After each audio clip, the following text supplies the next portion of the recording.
بسم الله الرحمن الرحيم.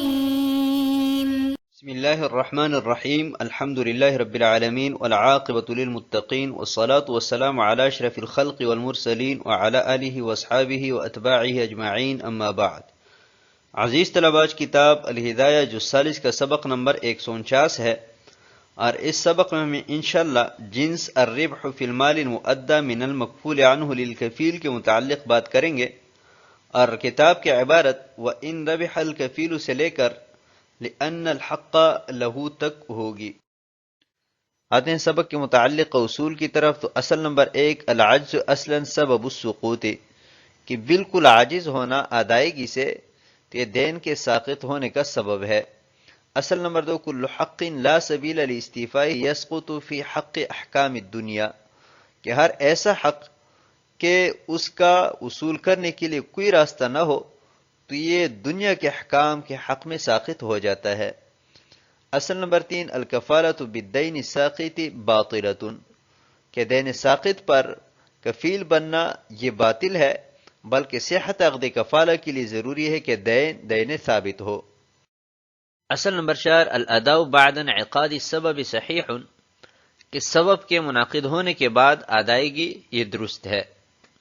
اصل نمبر 5، المقبوض بجہت اقتضاء الحق مملوک، کہ حق کی ادائیگی کے طریق سے جو چیز قبضہ کی جائے تو مملوک ہے۔ اصل نمبر 6، لا رجوع فی المقبوض بجہت اقتضاء الحق ما بقی احتمال ذلك الحق،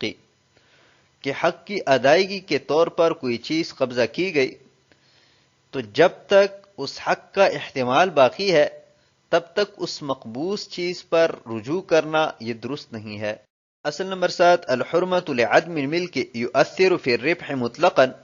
وخبث الملک یؤثر فی ربح ما یتعین بالتعیین،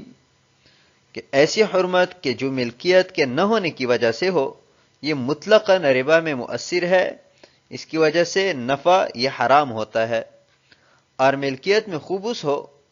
تو یہ ان چیزوں کے نفع میں مؤثر ہے کہ جو متعین کرنے سے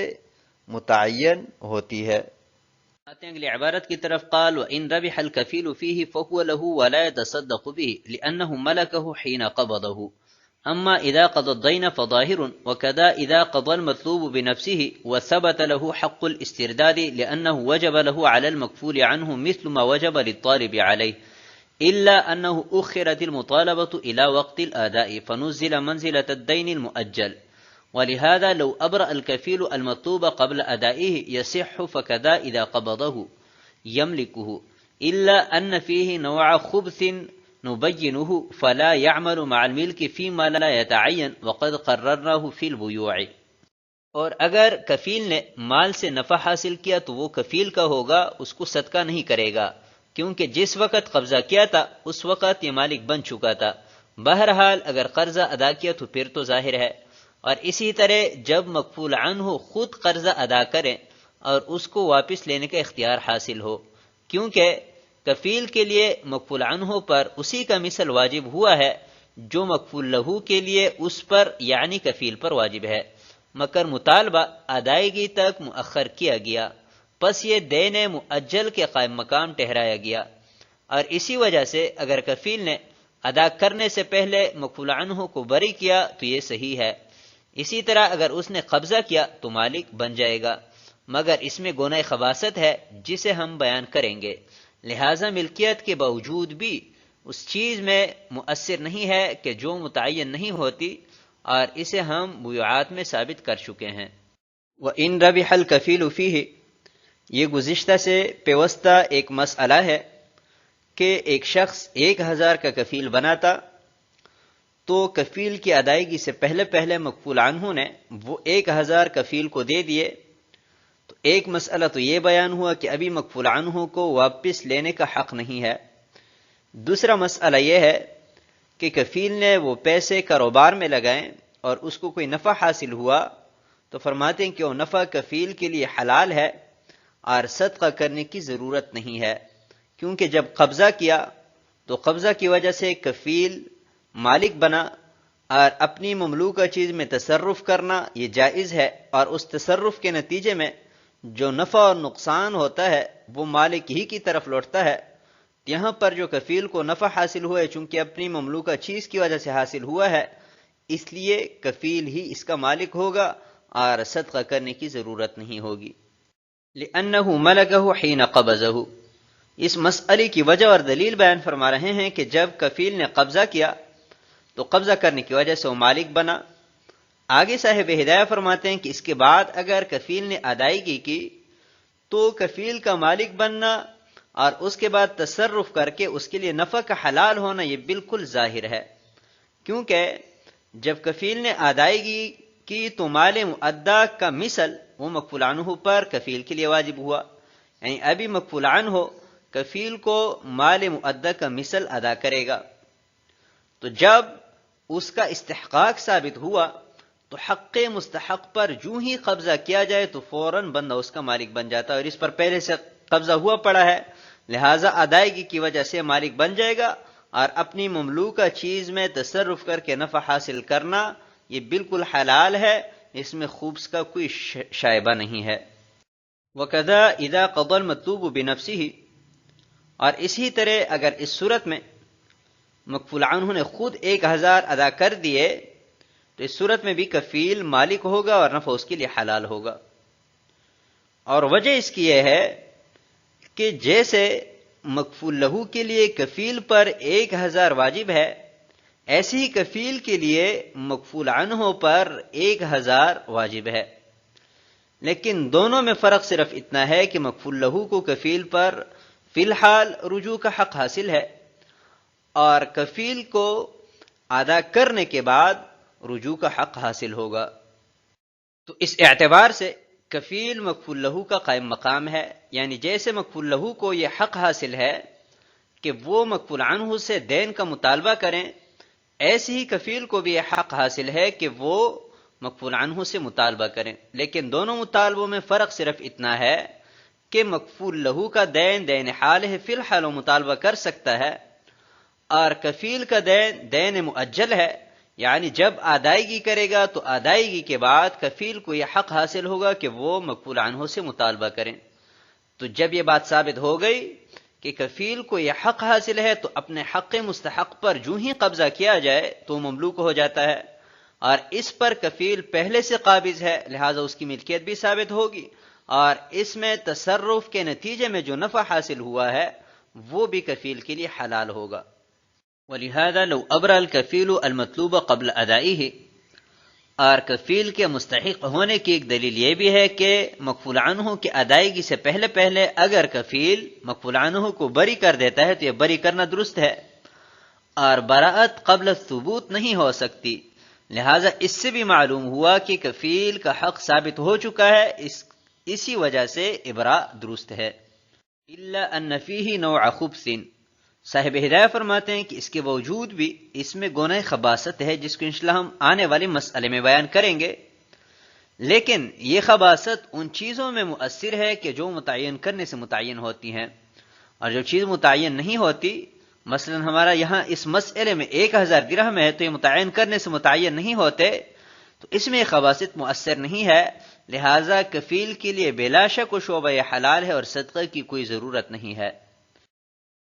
وقد قررناه فی البیوع، صاحب ہدایہ فرماتے ہیں کہ ہم بیوعات میں یعنی بے فاسد کے تحت بالتفصیل بیان کر چکے ہیں، لہذا اگر ضرورت پڑے تو بے فاسد کے متعلقہ دروس کو سنا جائے۔ آتے ہیں اگلی عبارت کی طرف، قال ولو كانت الكفالة بكر حنطة فقبضها الكفيل فباعها وربح فيها فالربح له في الحكم لما بينا أنه ملكه. قال وأحب إلي أن يرده على الذي قضاه الكر ولا يجب عليه في الحكم، وهذا عند أبي حنيفة رحمه الله تعالى في رواية الجامع الصغير.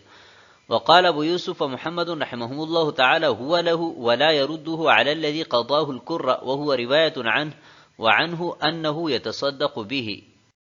لیکن حکم میں اس پر واپس کرنا واجب نہیں ہے، اور یہ امام صاحب کے ہاں جامع الصغیر کی روایت میں ہے۔ قاضی ابو یوسف اور امام محمد رحمہ اللہ تعالی نے فرمایا کہ یہ کفیل کا ہے، اور جس نے 1 کر گندم دیا ہے اس کو واپس نہیں کرے گا، اور یہی ایک روایت امام صاحب سے منقول ہے، اور ان سے یہ بھی منقول ہے کہ صدقہ کرے گا۔ وَلَوْ كَانَتِ الْكَفَالَةُ بِكُرِّ حِنْطَةٍ، اس سے پہلے والے مسئلے میں کفالہ ایسی چیز کے ساتھ متعلق تھا کہ جو متعین کرنے سے متعین نہیں ہوتی، اور اگر ایسی چیز کے ساتھ متعلق ہو جائے کہ جو متعین کرنے سے متعین ہوتی ہے، مثلا ایک کر گندم کا کوئی کفیل بنا اور کفیل نے ادائیگی سے پہلے پہلے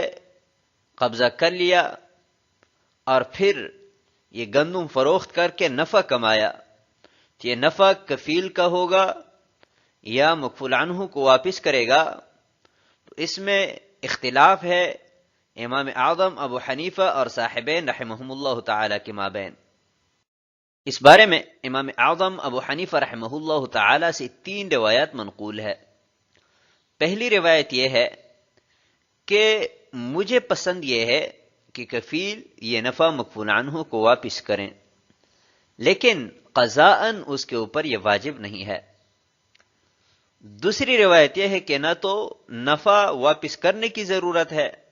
اور نہ ہی صدقہ کرنے کی ضرورت ہے، بلکہ یہ کفیل کا ہے، اور یہی صاحبین کا مذہب بھی ہے۔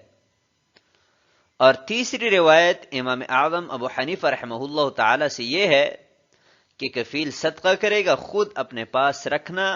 اس نفع کو یہ کفیل کے لیے جائز نہیں ہے۔ آتے ہیں اگلی عبارت اور ترجمہ کی طرف۔ لہما انہ ربح فی ملکہ علی الوجہ الذی بیناہ فیسلم لہ،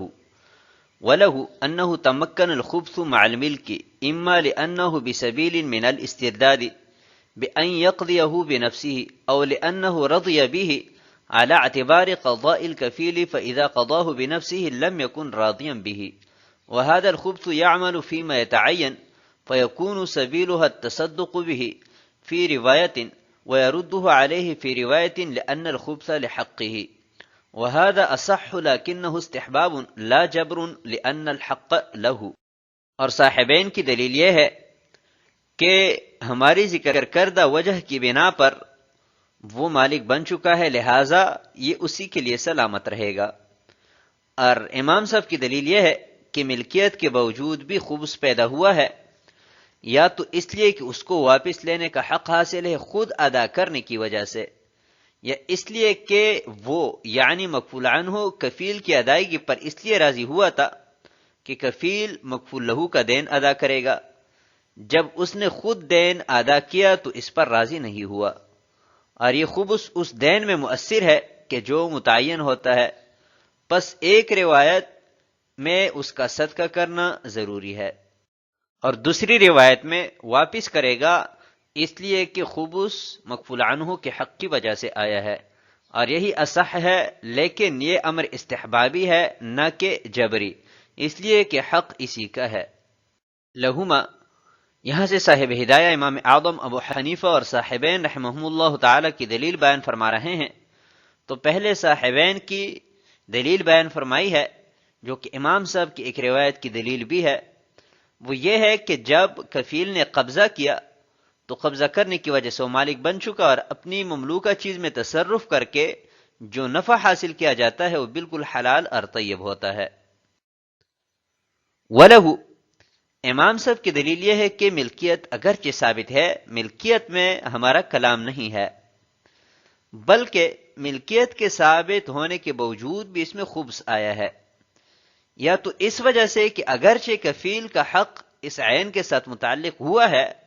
لیکن پھر بھی مکفول عنہ کو واپس لینے کا ایک راستہ ہے کہ وہ اپنی طرف سے دین ادا کریں اور کفیل سے اس کو واپس لیں،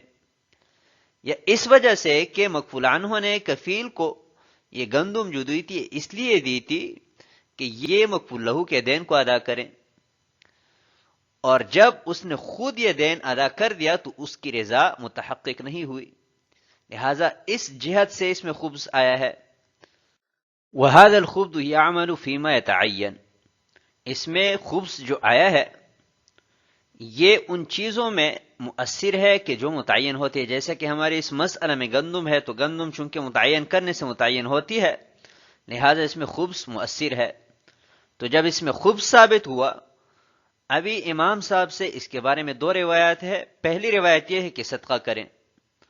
اور دوسری روایت یہ ہے کہ خبث چونکہ مکفول عنہ کے حق کی وجہ سے آیا ہے، اسی وجہ سے نفع اس کو واپس کریں۔ صاحب ہدایہ فرماتے ہیں کہ دوسری روایت اصح ہے لیکن یہ استحباب پر محمول ہے، جبری نہیں ہے، کیونکہ اس تمام کے باوجود کفیل کا اس گندم میں حق ثابت ہو چکا ہے۔